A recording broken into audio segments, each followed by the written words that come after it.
예, 반갑습니다.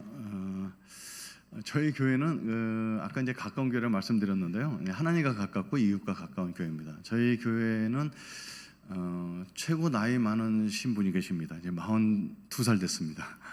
그 친구가 이제 32살 때 저희 교회 와서 이제 10년 됐으니까 42살 됐거든요. 그래서 저는 사실 이제 청년들만 많이 보다가 오늘 저 어르신들 뵈니까 우리 삼촌들, 이모들 뵙는 것 같고 그래서 너무 기분이 좋습니다. 저는 태어나기를 이제 스님의 자녀로 태어나게 됩니다. 저희 어머님이 원래 스님은 아니셨는데 아들을 낳고자 하는 열망이 너무 크셨습니다. 왜냐하면 저희 아버님이 4대 독자셨거든요.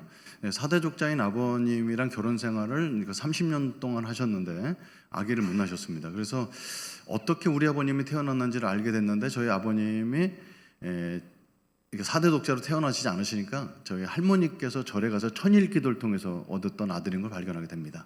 그래서 저희 어머님도 절에 가서 천일기도를 드리는데 그냥 출퇴근하신 거 아니시고 머리 감고 스님이 되셔서 3년 동안 치성을 드리고 이제 나오시게 됩니다. 저희 아버님은 또 저희 어머님을 기다리지 못하고 그리고 가정을 너무너무 사랑하셨던 분이 되셔서 가정을 하나 더 갖고 계셨습니다. 그래서 저희 어머니랑 살지 않고 딴 여자랑 살고 계셨는데 거기서도 아들을 못 얻으셨습니다. 근데 저희 어머님이 3년 만에 절에서 나오신 소식을 듣고 저희 집에 놀러 오셨습니다. 저희 아버님은 아침부터 저녁까지 술을 드시는 알코올 중독자십니다.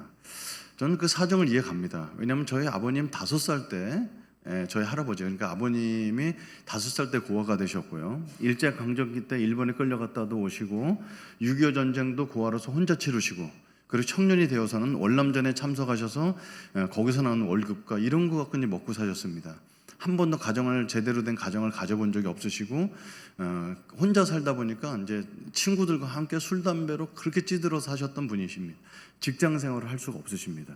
근데 그런 분이 이제 이렇게 저희 어머니를 만나셔서 어머니가 이제 돈을 벌어 오셨지만 공장살이에서 벌어온 돈을 이제 월급날마다 찾아오셔서 많은 이게 폭력을 행사하시고 돈을 뺏어가셔서 이게 술값으로 하셨던 분이십니다. 그러니까 저희 어머님이 아버님이 얼마나 무서웠겠어요. 그래서 이제 3년 만에 절에서 나오신 어머니를 아버님이 찾아왔을 때 이렇게 술을 대접해드렸다고 합니다. 돈이 하나도 없었지만 옆집에서 돈을 꿔서 막걸리 3병하고 김치전을 이렇게 해서 대접해드렸는데 3년 만에 본 저희 어머님이 너무 이쁘셨던 모양이에요. 그럼 이제 막걸리 3병 혼자 다 드시고 집을 못 가시고 저희 집에서 주무셨는데 그날 제가 잉태가 됐습니다. 그래서 저 이 땅에 태어났는데 친구들이 저를 뭐라고 불렀냐면 너는 부처님의 아들이다. 부처님의 아들이다.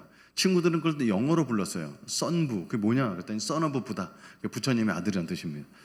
그러니까 저에게는 아무도 감히 저에게 교회를 나가자고 하는 사람이 아무도 없었습니다. 그렇게 이제 어머니 기쁘게 해드리려고 5살 때부터 절에 다니면서 천수경도 외우고 처음에 300배, 400배의 절을 드리다가 절에서 하룻밤 자면서 새벽 4시에 일어나서 찬물로 냉수 목욕을 하고 새벽 5시부터 절을 하기 시작하면 3000배가 끝나면 저녁 9시 반이 됩니다. 그렇게 정성을 들였지만 저는 불심이 있었던 건 아니고 어머님을 기쁘게 해드리기 위해서 그렇게 절에 다녔던 것 같습니다. 근데 저희 집에는 비밀이 하나 있었는데 친구들도 잘 모르는 저보다 6살 많은 누님이 계셨습니다. 그 누님은 태어나면서부터 정신박약이셨습니다. 말을 못하시고 침을 늘 흘리고 다니고 생후 6개월 된 아이크로 평생 사셨습니다. 거기다 소아마비셨습니다. 걷지를 못하셨습니다.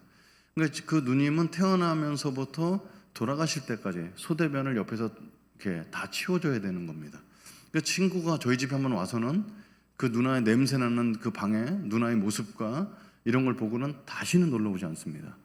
자, 어느 날 제가 어머니를 좀 더 기쁘게 해드릴 수 있는 방법이 뭘까? 그래서 저는 초등학교 3학년 때 어머니가 밤에 10시에 공장 일을 마치고 오셔서 누나 똥오줌을 치우고 식사를 이제 그때 만들어 드시고 밤 11시에 식사하시는 것이 너무 안쓰러워서 초등학교 3학년 때 누나 이제 똥오줌을 치우기 시작합니다.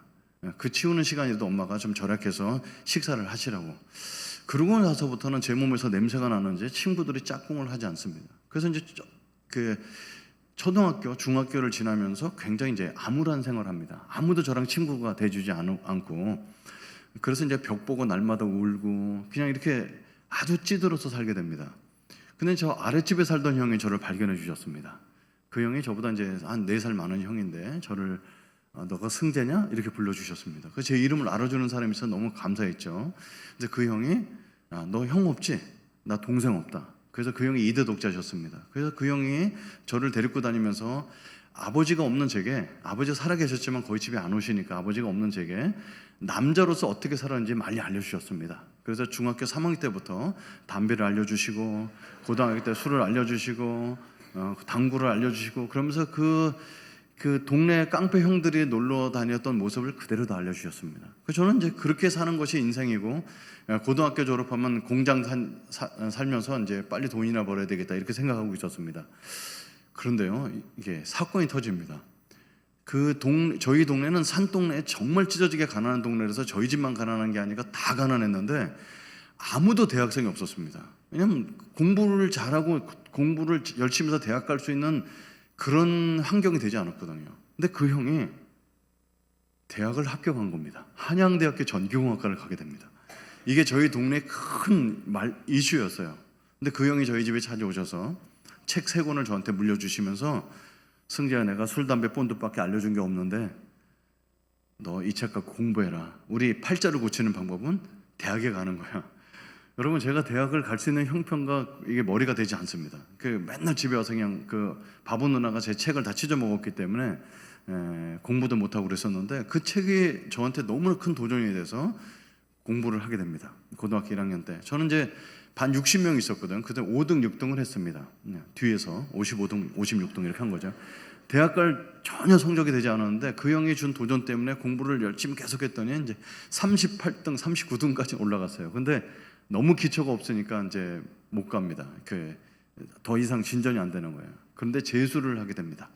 독서실 주인이 저를 잘 봐주셔서 청소만 해주면 독서실 자리를 공짜로 주겠다고 해서 1년 동안 4층, 5층 독서 청소를 하고 새벽 12시에 문 닫고 새벽 4시에 문을 여는, 그래서 이제 셔터맨을 하면서 공짜로 공부를 하게 됩니다.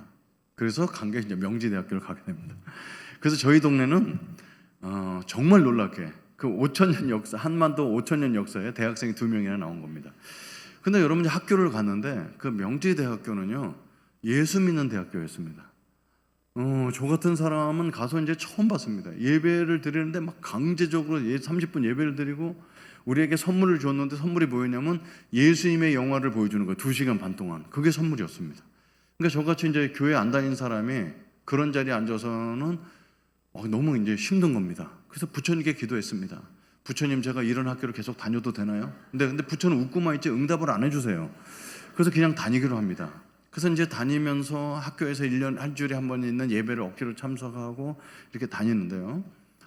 제 삶에 어떤 현상이 벌어지냐면, 사실 저는 중고등학교 때부터 그렇게 아버지를 죽이고 싶었습니다. 너무 싫었습니다. 그냥 차라리 엄마 혼자 살게 두면 되는데 그걸 월급 날짜 찾아와갖고 어머니를 그렇게 구타해서 월급을 뺏어가는 아버지가 너무 미워서 죽도록 미웠거든요.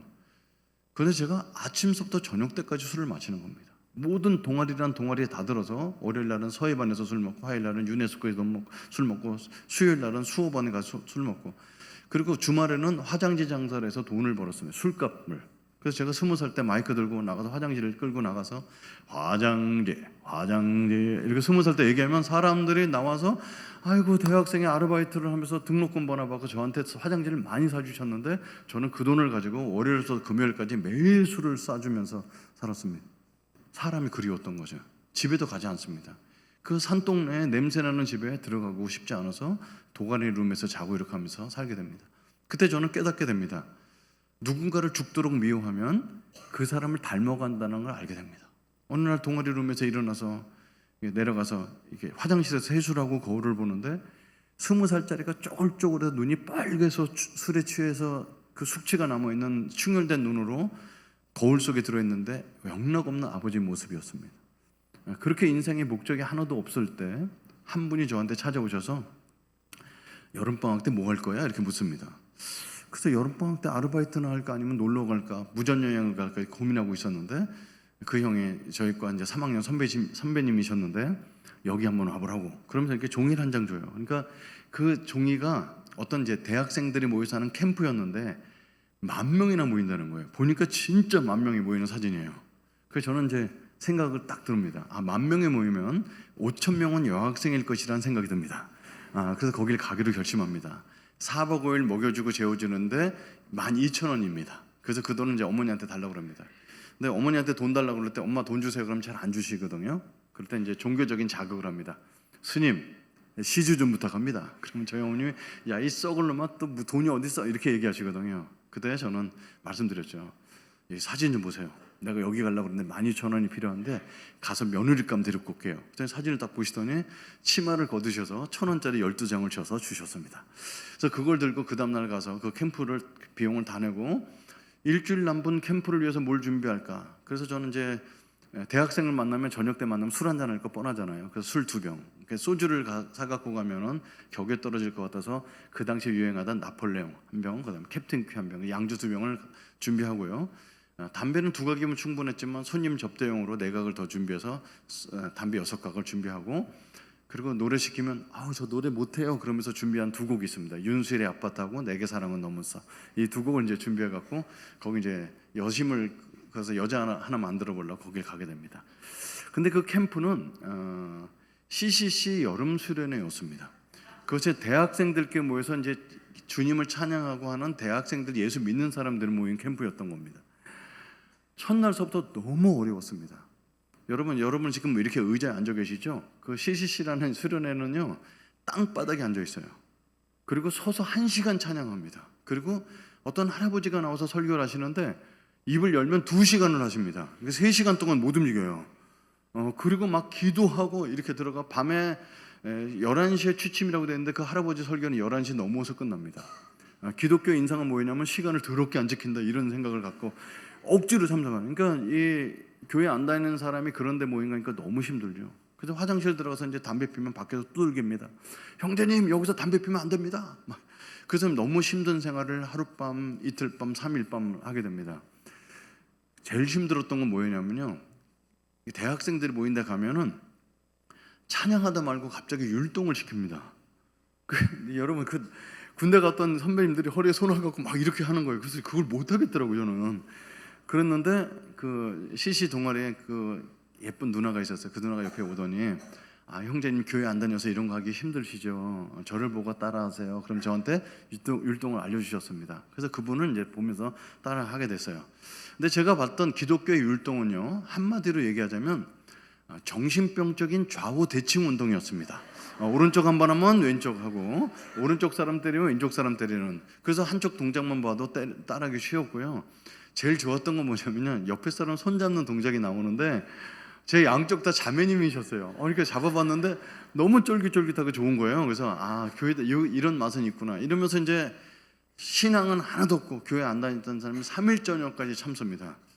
그래서 더 이상 못 참겠는 거예요. 그래서 이제 셋째 날 저녁 때 집에 저는 이제 참석하고 하룻밤이 더 남는데 집에 간다고 얘기하니까 사람들이 와서 막 울면서 기도를 해줍니다. 하룻밤만 더 남으라고.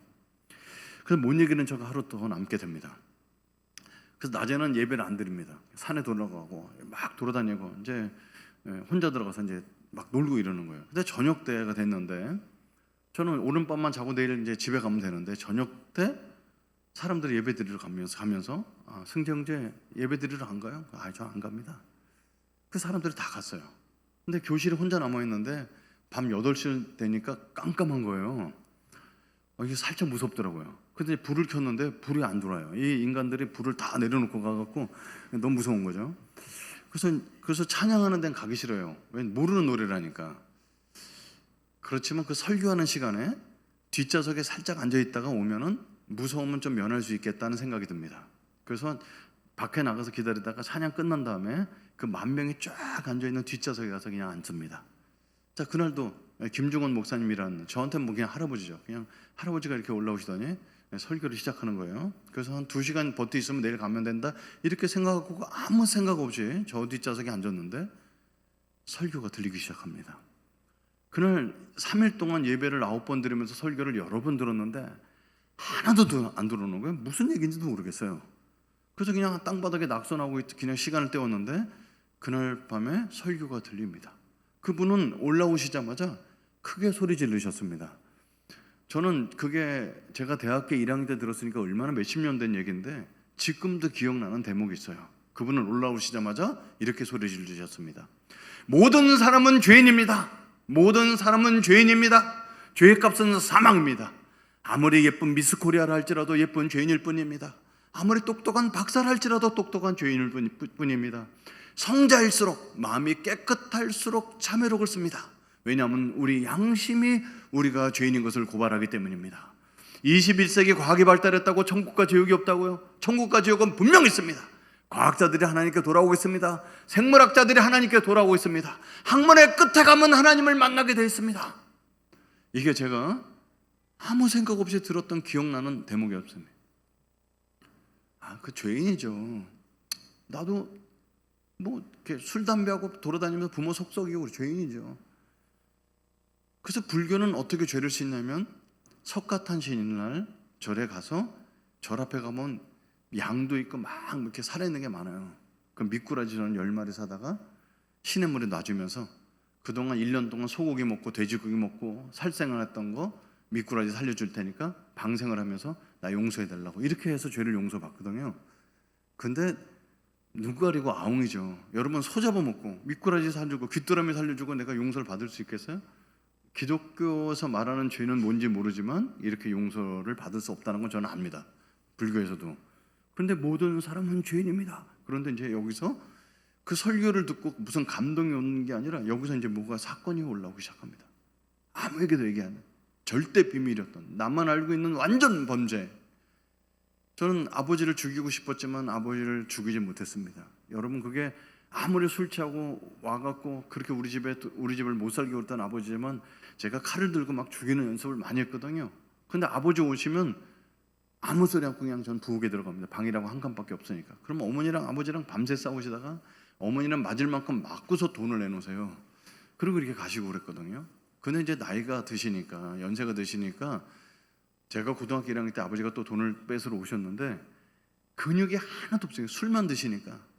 팔 굽기나 다리 굽기나 똑같으세요. 근데 그걸 어머니를 때리시려는데 어머니는 점점 세지시잖아요. 그러니까 어머니를 못 때리시는 거예요. 막 팔을 잡고 어머니가 휘둘리니까 아버지가 휘청휘청 휘둘리시는 거예요.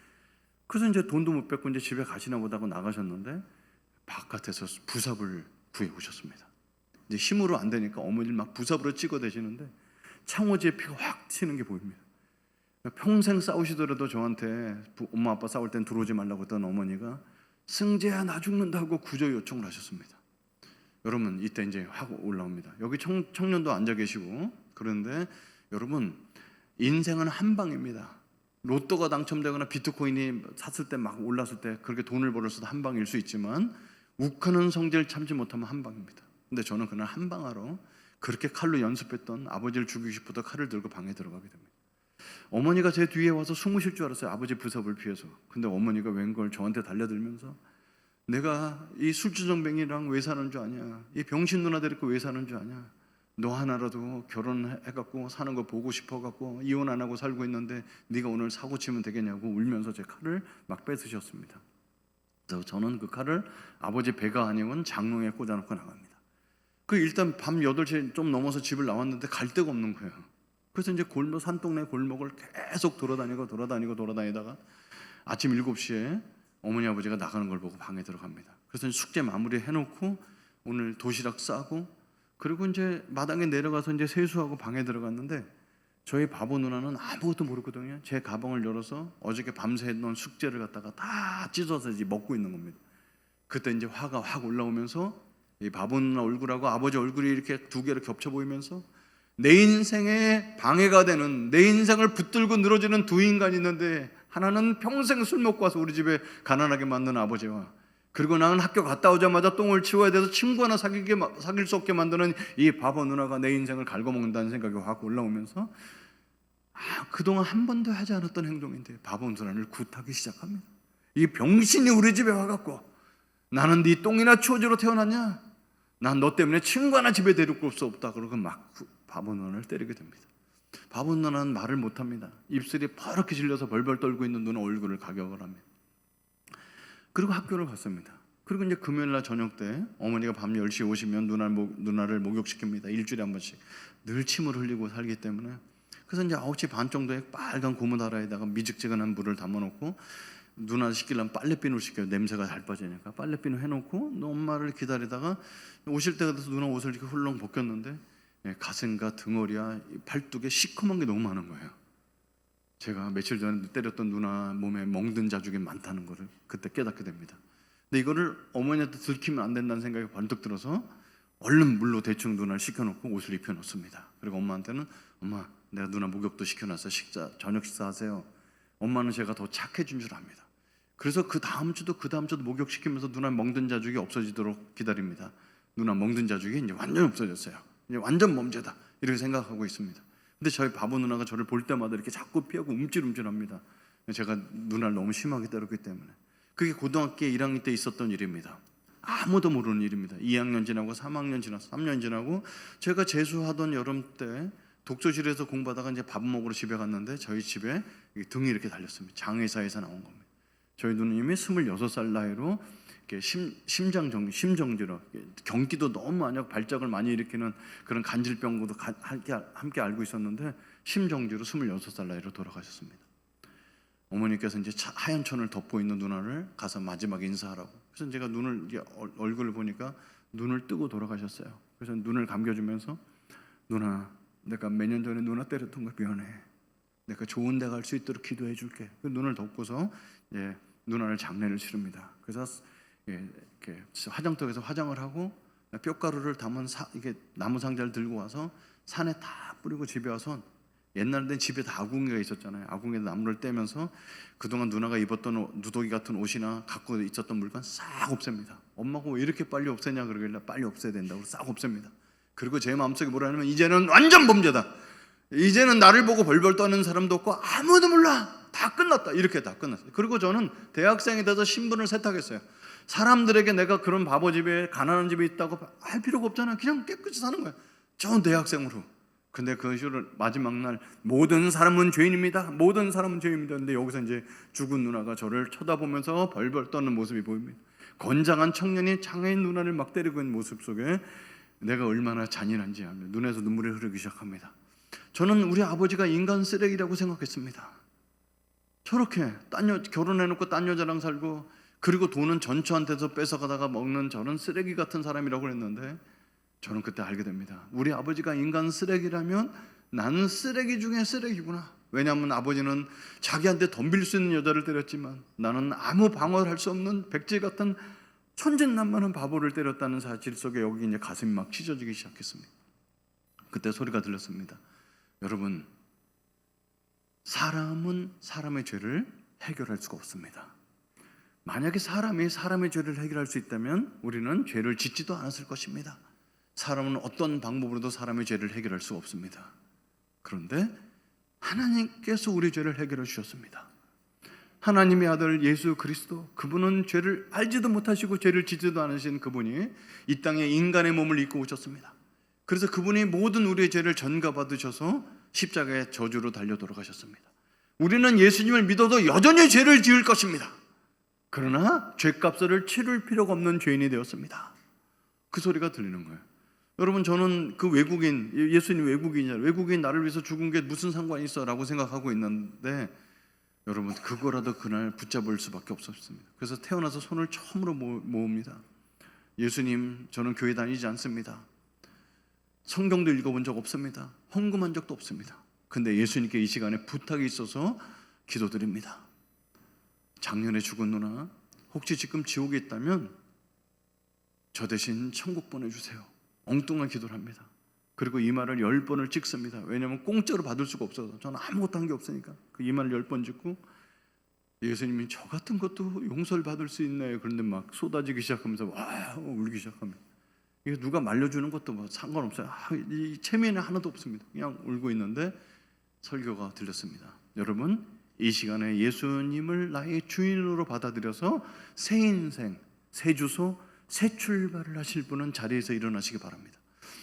여러분, 저는 저희 어머님이 저한테 늘 하셨던 말씀이 너희 집안 시종자는 더러운 놈 시종자야. 네 아버지만 알코올 중독에 바람핀 게 아니고 네 할아버지도 알코올 중독에도 바람피고 살았대. 그러면서 하도 우리 집안 욕을 너무 많이 하셨어요. 그래서 저는 제 피가 흐르는 피가 더럽다고 생각했습니다. 그리고 그 산동네에 남의 집 붙어있는 집에 들어가기 싫어서 집 주소가 바뀌었으면 좋겠다 이런 생각을 많이 갖고 있었는데, 고린도후서 5장 17절에 성경에 누구든지 그리스도 안에 있으면 새로운 피조물이라, 지나갔으니 이 모든 것이 새롭게 되었도다, 이런 하나님 말씀이 있어요. 고린도후서 5장 17절에.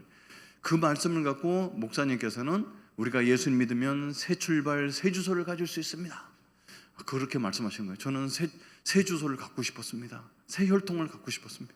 그래서 예수님께 와서 제 삶을 맡기면서 예수님을 주인으로 받아들이게 됩니다. 근데 그게 이제 사람들마다 다 다르지만 저한테 이제 파란 빛이 제 가슴 속에 들어오면서 하나님의 얼굴인데 눈, 코, 입은 없지만 저를 향해서 환하게 웃어주는 얼굴을 맞아들고 숙소에 들어가서 자게 됩니다. 다른 사람보다 먼저 잠들었습니다. 밤새도록 비가 내리는 그 수련의 마지막 날 아침에 눈을 뜨니까 새벽 5시입니다. 5시에 딴 사람 다 자고 있는데 눈 뜨니까 혼자 있기가 그래요. 그래서 이제 바깥에 나갈까 싶어서 이제 바깥을 보니까 해가 떴어요. 그래서 지금 비가 그쳤구나 싶어서 바깥을 나갔습니다. 근데 여러분, 땅바닥에 물이 다 젖어 있는데 해가 떴는데요, 제 눈앞에 제일 먼저 보이는 게 그 전주대학교에서 수련을 했는데 전주대학교의 땅바닥을 다 이렇게 갔더니 우리를 환영한 뜻인지 모르지만 거기 아스팔트를 새로 다 깔았더라고요. 근데 거기 물이 젖어 있는데 그 아스팔트 땅바닥이 너무 예쁜 거예요. 그 아스팔트 땅바닥이 물이 젖어 있는데 반짝반짝반짝 빛나는데 흑진주를 깔아놓은 것처럼 예뻤어요.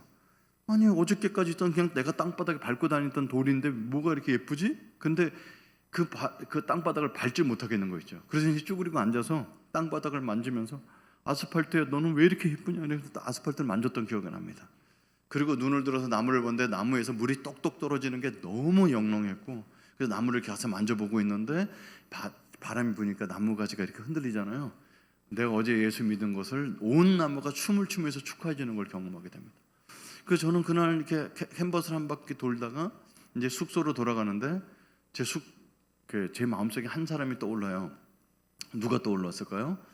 평생 불쌍하셨던 우리 어머니가 떠오르는 게 아니라 우리 아버지가 얼굴 떠오릅니다. 우리 아버지, 내가 죽이고 싶었고 한 번도 말도 섞이지 않았던 그 아버지인데, 어릴 때 살았던 인생이 기구하잖아요. 그날 처음으로 제가 뭐라고 중얼거리냐면, 서울에 올라가면 아버지랑 식사 함께 해야 되겠다, 이렇게 중얼거리게 됩니다. 감히 아버지를 용서하겠다 이런 수준까지 되지 않지만 아버지랑 얼굴도 대하기 쉽지 않은데 이렇게 식사하고 싶은 생각이 들었어요. 왜냐하면 우리 아버지가 인간 쓰레기라면 난 쓰레기 중에 쓰레기라는 걸 그날 밤에 깨달았잖아요. 그런 생각을 갖고 이제 숙소에 들어갔는데 어떤 분이 싹 오더니 어제 예수 믿는 거 봤어요. 그러면서 성경책 없으시죠? 그리고 신약 성경책만 있는 게 있어요. 그걸 조그만 책을 저한테 선물로 주더라고, 읽어보라고. 그러면서 요한복음부터 읽어보세요, 그러는 거예요. 근데 아직 수련회가 반나절 남아갖고 이제 처음으로 태어나서 내 스스로 성경을 읽어보는 거예요. 요한복음 1장, 2장, 3장 이렇게 혼자 읽는데, 오늘 여러분이 같이 읽었던 요한복음 10장 10절을 읽게 됐어요. 도둑이 오는 것은 도둑질하고 죽이고 멸망시키려는 것뿐이요. 당연하지, 도둑은 도둑질하러 오겠지. 근데 예수님이 내가 온 것은 양으로 생명을 얻게 하고, 이 단어를 보는데 생명이라는 단어가 확 눈에 들어오면서, 와, 어젯밤에 내가 예수님 믿고 나서 아침에 갔더니 돌들이 아름답고 나무가 춤을 추고 죽이고 싶었던 아버지랑 식사할 용기가 생기고 막 내 속에 뭔가 달라졌어요. 이게 생명이구나, 이걸 깨닫게 됩니다. 여러분, 예수님은요, 이 땅에 왜 오셨냐면 우리를 통해서 뭘 얻어가려고 오신 분이 아니에요. 그분은 우주의 주인이신데 우리에게 뭐가 필요하시겠어요? 우리를 써먹으려고 오신 분도 아니에요. 예수님은 혼자서 말씀으로 다 창조하실 수 있는 분이세요. 하나님이시니까. 예수님이 이 땅에 왜 오셨냐면 우리에게 생명을 주시려고 오신 분이십니다. 그래서 저는 그날 생명이라는 것은 눈에 보이는 건 아니지만 쭈그러졌던 어깨가 펴지면서 내가 새로운 사람이 돼서, 내가 예수를 믿었다고 우리 아버지가 술을 끄는 거거나 우리 집이 가난한 집에서 부자가 된 것은 전혀 아닙니다. 그런데 살고 싶은 욕망이 생겨요. 저는 예수 믿는 사람들이 왜 자기 어려움을 나누는지 이해가 안 됐어요. 여러분, 세상에 가면 나가 이렇게 돈이 없어, 우리 아버지가 바람 피고 사서 내가 불행해, 이런 얘기를 나누면 손가락질의 대상이 됩니다. 근데 교회 다니는 사람들은 항상 자기 어려움을 나눠요. 그래서 저는 사람들이 나보고 뭐 기도 제목 나누라고 할 때, 아니, 아무 문제 없어요, 이렇게 살았거든요. 근데 그날 예수 믿고 그날 아침엔 사람들 붙잡아 놓고 내가 어떤 환경에서 자랐고 내가 얼마나 나쁜 사람인지 막 얘기하고 싶은 거예요. 여러분, 이제는 그런 것이 창피하지 않습니다. 예수님은 이 땅에 오셔서 나에게 생명을 주셨기 때문입니다. 근데 예수님은 이 땅에 오신 이유가 생명을 얻게 하고 더 풍성히 얻게 하려 함이라. 더 풍성한 삶을 위해서 주신다는 거예요. 자, 생명은 쉽게 얘기해서 우리가 죽은 다음에도 삶의 보장이 있어요. 하나님께서 우리를 천국 백성으로 삼아주셔서 원래 우리는 다 우리의 죄값을 치르려면 지옥에 갈 수밖에 없는 존재인데 예수님이 대신 지옥의 형벌을 받으셨기 때문에 우리가 훌륭한 사람이 아니라 예수님 때문에 우리는 천국에 들어갈 수 있는 백성이 된 거죠.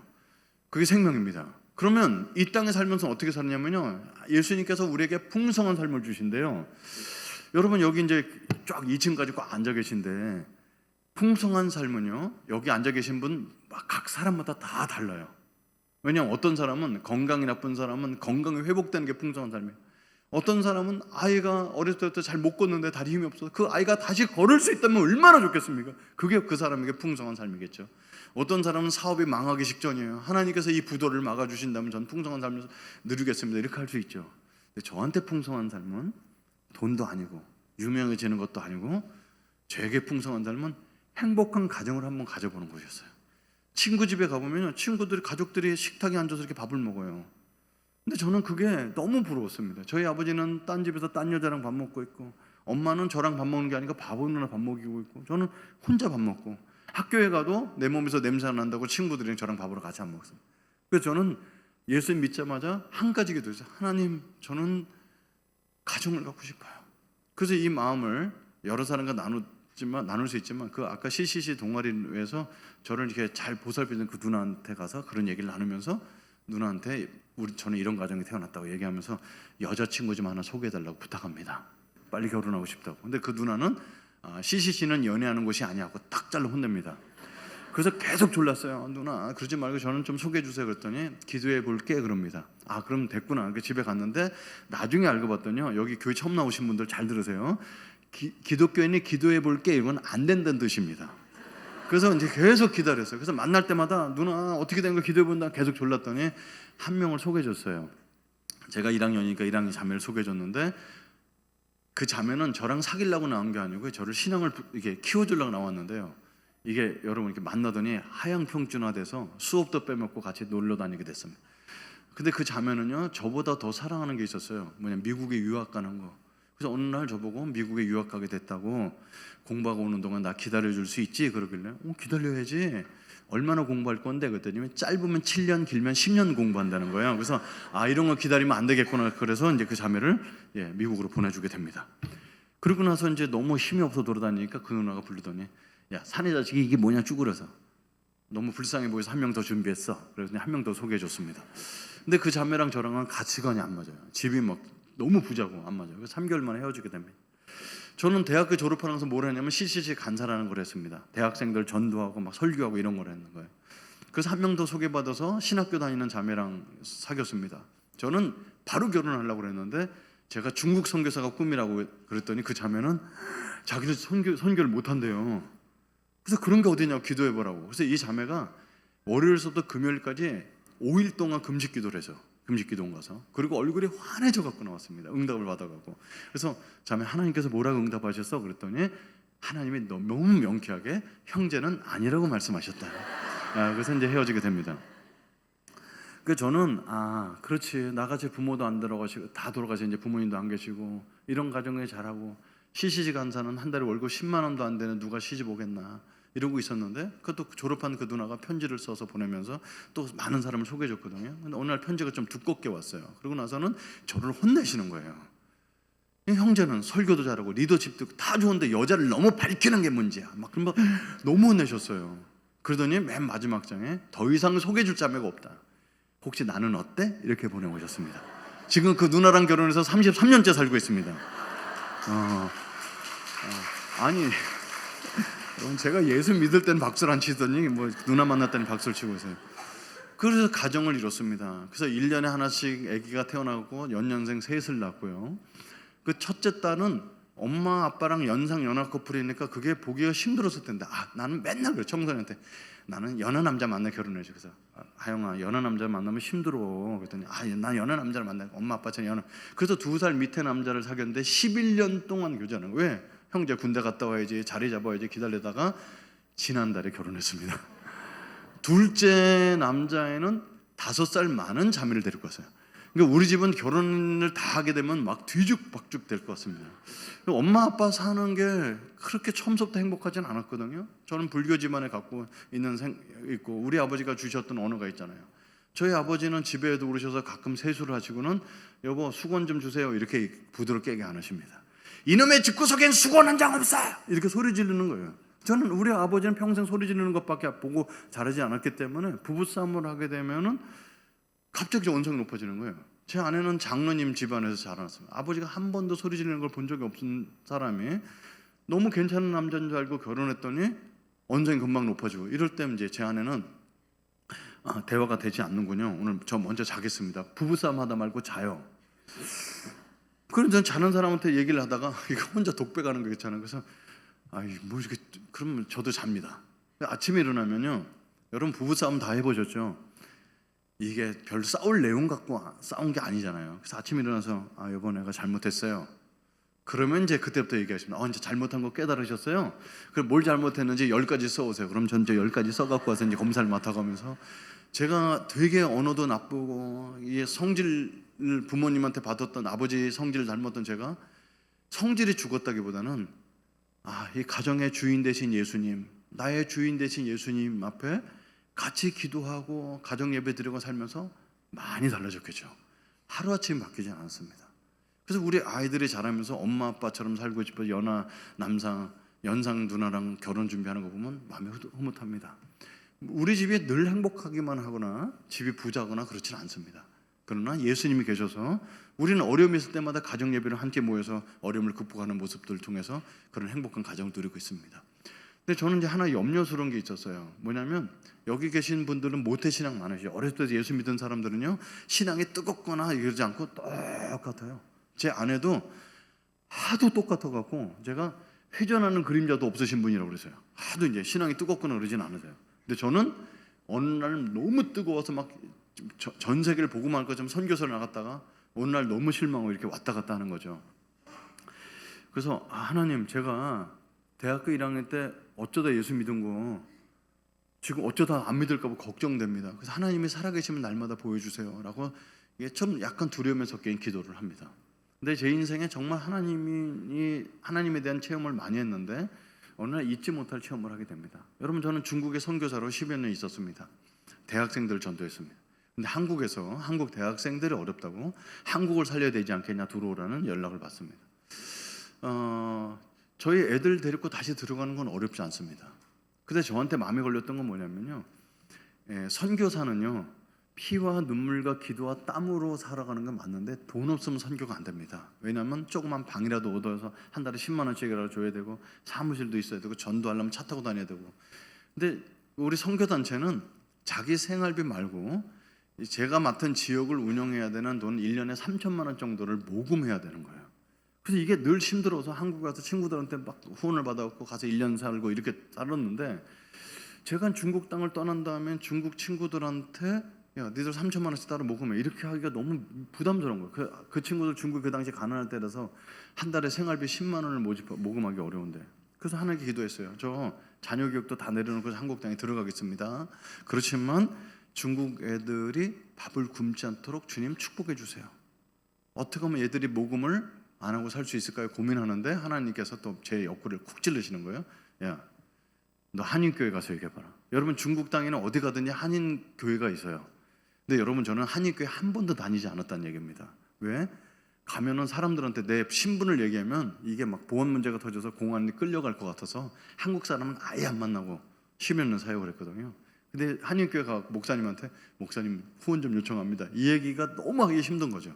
그래서 금식 기도를 하고 저희 동네도 기차 타고 2시간 떨어진 동네가 있어요. 거기가 한인교회가 가서 거기 전화 걸고 찾아갑니다. 중국에서는 누가 누군지 몰라요. 저는 이디도라는 이름을 썼습니다. 어떤 분은 김바울, 어떤 사람은 최다윗 이렇게 이름을 바꿔 쓰거든요. 그러니까 누군지 모르는 목사님인데 전화만 드려서 비서를 통해서 목요일날 오후 2시에 약속을 받고 갔습니다.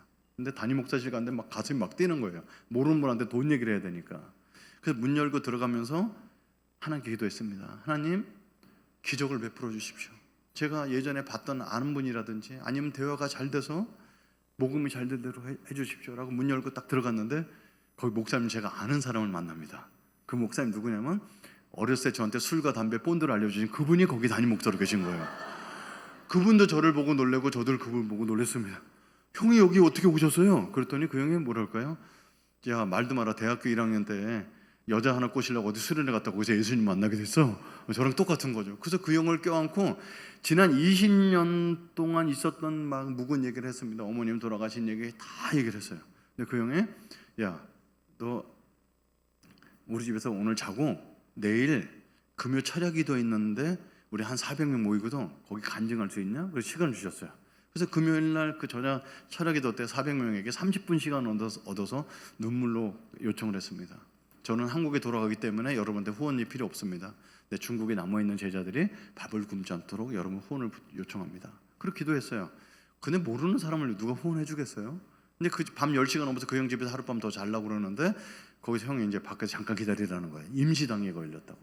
거기 장로님 중에 한 분이 CCC 출신이 계신 거예요. 그분이 임시당에 열자고 해서 15분 동안 회의를 했는데 목사님 웃으면서 나오셨어요. 야, 나는 한마디도 안 했어. 그래서 장로님 주도해서 얘기했는데 1년에 3천만 원씩 우리 교회에서 지원하기로 결정했다 그러는 거예요. 그 소식을 듣는데 그렇게 눈물이 나더라고요. 그래서 그 다음날 토요일 날 기차 타고 돌아오는데 중국은요, 옛날 때 기차가 4명씩 마주보고 앉게 돼 있어요. 이게 기차 풍경이 지나가는데 중국에서 했던 수많은 사건들이 막 떠오르는 거예요. 그러면서 눈물이 계속 나더라고요.